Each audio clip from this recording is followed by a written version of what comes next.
याद किया इस जो आज का जो प्रेस कॉन्फ्रेंस है, ये पर्टिकुलरली जो 2-3 मुद्दे हैं हमारे, पर्टिकुलरली जो डिस्प्लेस कम्युनिटी आया है। आपको पता अनफॉर्चुनेट 90 में हमें अपना जो मातृभूमि छोड़ के आगे आना पड़ा, जम्मू, दिल्ली और बाकी पार्ट्स इंडिया के जाना पड़ा, तो बिकॉज लॉ एंड ऑर्डर नहीं।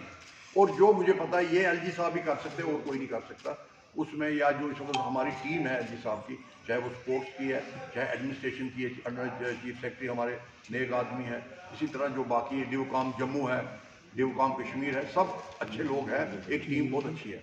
सिर्फ हमारा यहाँ से प्रेस कॉन्फ्रेंस करने का ये है कि सब एडमिनिस्ट्रेशन के कमिश्नर सेक्रेटरी जितने भी कंसर्न हैं उनको पता लगे भाई हमारी ये प्रॉब्लम जो है पेंडिंग है, इसको ज़रा कैसे हम इसको ऊपर तक लाके लॉजिकल कंक्लूजन तक पहुंचा सके। तो इसमें सबसे पहले मैं ये प्रॉब्लम हमारी कि देखो हमारे साथ वहाँ आपको पता है यहाँ अनफॉर्चुनेटली कभी कोई यहाँ जम्मू में हादसा होता है, एक बंदे की जख्म लगता है या कुछ होता है, छुरी लगती है, तो उसमें एक एफआईआर लगती है। हमारे साथ जो जिनोसाइड हुआ आज तक उसका कोई एफआईआर नहीं लगा, आज तक कोई उसकी 33 सालों में कुछ नहीं हुआ। हम चाहते हैं this is the right time, centre में भी अच्छा माहौल है, स्टेट इधर भी है, यूपी में भी अच्छा माहौल है।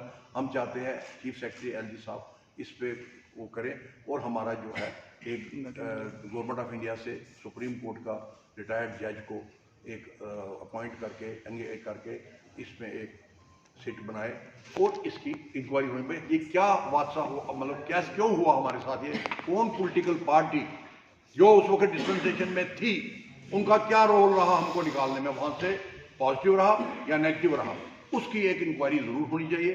क्योंकि हमें जो लोगों ने उस वक्त वहाँ से किया, तो आपको पता है कि भाई रातों रात हम विस्थापित हो गए, अपने जो हमारे 5000 साल जो साल का जो भूमि है वो हम। दूसरा हमारा जो मसला है वो ये है कि आज की जब व्यक्ति टाउनशिप बना, जैसा भी बना, जो भी बना, उसमें 100 दुकानें रखी गई, कुछ शॉप्स थी, तो वो शॉप जो थी वो उस वक्त जो भी अपना ये प्रोसेस होता है इनका रूल्स फॉलो करके वो अलाट हो गए। बट उसमें से कुछ लोग शॉप्स जिनको नहीं मिली, बट उनके सीडीआर जो है वो आज तक पेंडिंग है गवर्नमेंट के पास। उनका जो शॉप का सीडीआर पेंडिंग है गवर्नमेंट के पास, जो कितना इंपॉर्टेंट इशू है। अभी 100 दुकानें खाली बंद पड़ी हुई हैं, 180 दुकानें। वहाँ जो है वहाँ वो एक डंपिंग यार्ड बन गया है, वहाँ जो है एक जिसको कहते हैं हम अस्तबल टाइप बन गया है, जो उधर इधर से जानवर आते हैं वहाँ बैठ के शिट करते हैं। तो हम कहते हैं ये दुकानें भी, उसकी लाइफ भी खत्म हो रही है।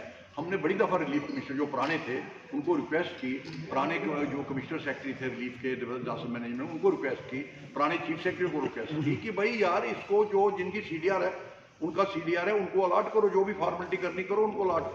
तो इसका वो एक क्राइटेरिया बने और इन लोगों को फर्स्ट प्रायोरिटी दी जाए जिनका पुराना पिछले 15 साल से या 14 साल से इनका क्लेम बनता है, क्योंकि इन्होंने 15,000 रुपये जमा किया है। आज वो 15,000 उसकी वैल्यू अगर आप देखो 1,00,000-1.5 लाख के करीब हो गई है।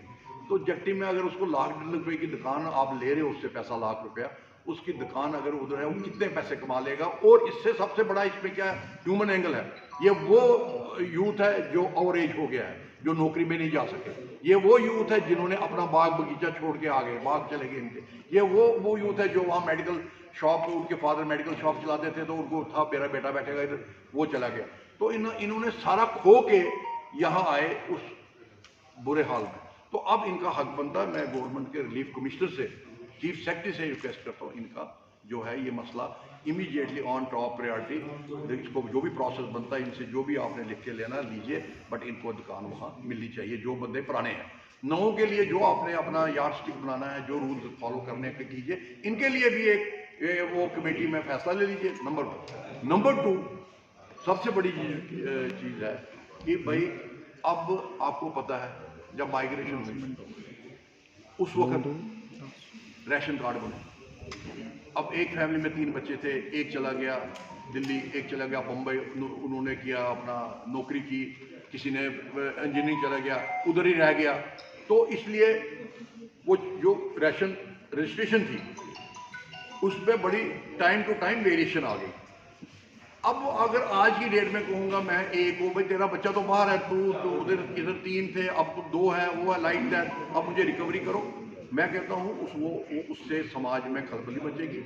आप वन टाइम एमनेस्टी दो, वो जो पहले था वो लिया जिसने है वो ख़त्म वही करके नए सिरे से आप इसकी दोबारा एक फार्म निकालो जो आज के मौके के हिसाब के, जिसके राशन में अगर 2 है, किसी में 3 है, जो उसके पास जम्मू में है या जिन जो उस पर पलते हैं उनको उनका फार्म चेंज करके एक डाटा बैंक रखो जो आगे भी काम आएगा। और जो पिछले जैसे हम बिजली में एमनेस्टी देते हैं, बाकी चीज़ों में देते हैं, तो इसमें इस केस में भी पिछले में एमनेस्टी दो। ये रिलीफ आपके माध्यम से रिलीफ कमिश्नर को कहूँगा कि ये केस मतलब आगे सॉल्व कीजिए। हम चीफ सेक्रेटरी साहब को भी मिलेंगे इस माध्यम से, हम ऑनरेबल एलजी साहब को भी मिलेंगे अगर ये अपना प्रोसेस करेंगे, क्योंकि पिछले गड़े मुर्दे खोदने का कोई फ़ायदा नहीं है। उससे जो समाज है आगे बड़ा दुखी है, और दुखी करोगे उसको। बच्चा उसने अपने उसके लिए रोज़गार के लिए अगर दिल्ली चला गया, बम्बई चला गया, तो आप कहोगे जी आपके जो इधर बच्चा है ही नहीं है, तो आप राशन कैसे ले रहे हो? वो राशन तो वो इसलिए ले रहा है, उसको कौन सा 1 करोड़ रुपये आप दे रहे हो? आजकल 8-10 हज़ार रुपये में आता क्या है? तो इसलिए पुराने को एमनेस्टी दे दीजिए, नए को आप अपना एक रिकॉर्ड स्टेट करने के लिए उस रिकॉर्ड को आप बनाइए नया, और नई रजिस्ट्रेशन नया जो उनका है रिवाइज कीजिए। ये कोई 10-12 दिन में प्रोसेस सारा कंप्लीट हो जाएगा। तो इसके लिए अगर हमें रिलीफ कमिश्नर नया है, नेक आदमी है, तो हम उसको ये माध्यम से कहेंगे कि उसको सरकार में, क्योंकि सरकार ने करना, बट जो भी होमवर्क करना है वो रिलीफ दफ्तर ने करना है। और रिलीफ दफ्तर अगर होमवर्क करे, मुझे पक्का यकीन है इस वक्त सरकार जो है ऊपर सब पॉजिटिव है हमारे साथ। वो कहते हैं कि इनके साथ जाते हुए इनको ज़्यादा अच्छा तरीके से एकोमोडेट किया जाए। और इससे अलावा हमारे हेल्थ की भी बड़ी प्रॉब्लम है। हमारे जो ओल्ड है लोग, अब देखिए जो बंदे रिटायर हो गए, ओल्ड हो गए, उनको किसी को 30,000 पेंशन है, 25,000 है, वो अपना परिवार को पाले, या कोई जो रिलीफ पे 10,000 लेता है वो परिवार को पाले, या दवाई की खरीदे या मेडिसिन खरीदे। मैं आपके माध्यम से ये रिक्वेस्ट करता हूँ कि कम से कम जैसे अपने एक रिकॉर्ड बन गया JKUT ने जो हेल्थ का सबको बेनिफिट दे दिया, मैं भी हूँ उसमें, आप भी हैं। आजकल हर सिटी में मोदी सेंटर जी खुले हैं हमारे, जो उनकी दुकानें खुली हैं।